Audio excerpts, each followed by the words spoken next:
Robin Hood, retold by Liz Austen. Chapter 1. Robin Fitzooth is born in Sherwood Forest. The Robin Hood stories are very famous.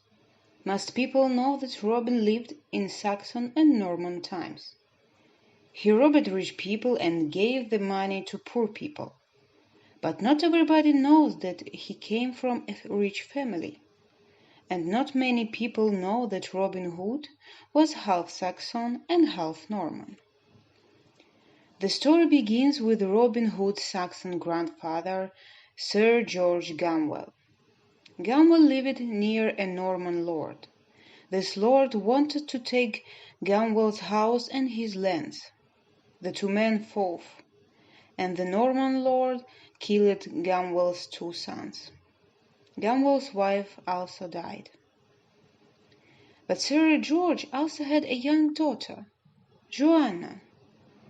"I have no sons," Gamwell said to Joanna, "so I will teach you to fight with a sword and with a bow and arrow." 5 years later, Joanna was 19 years old and very beautiful. One day a young man visited Sir George. His name was William Fitzooth, and he was a Norman. "Sir George," he began, "I love your daughter. I hope that she loves me. I would like to marry her. I have money and land." But Sir George was very angry. "Never," he answered. "My daughter will never marry you. Get off my land. Don't come here again or I will kill you." Joanna loved this young man, so she tried to talk to her father, but he didn't want to listen. "Go to your room," he shouted. "I don't want to hear that man's name again." That night William came back to Sir George's home. He stood under Joanna's window and called to her. Joanna took some clothes and came quietly out of the house. William took her hand. "Will you come with me and marry me?" he asked. "We cannot live in my house because your father's men will look for you there, so we will live in the Green Forest." "I'm sorry for my father," Joanna said sadly, "but I love you. I know you are a good man. I will marry you." In the morning, Sir George woke late. He called to his men, "Where is my daughter? I want to speak to her." But Joanna was nowhere in the house.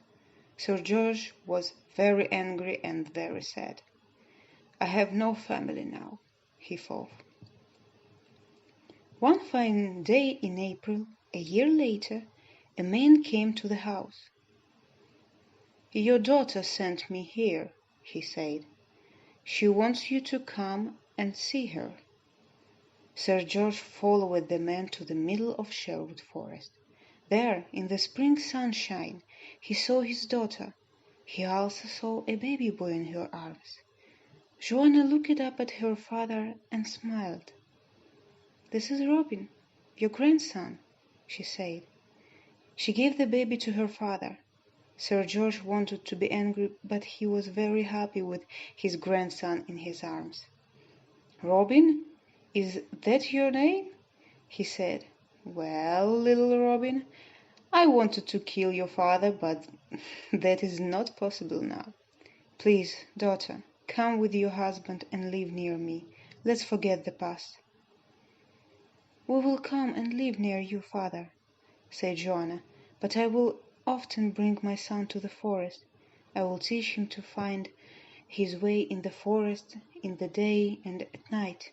He will learn to make arrows for his bow and to catch forest animals. He will make a ear and look the meat. The forest will always be his second home."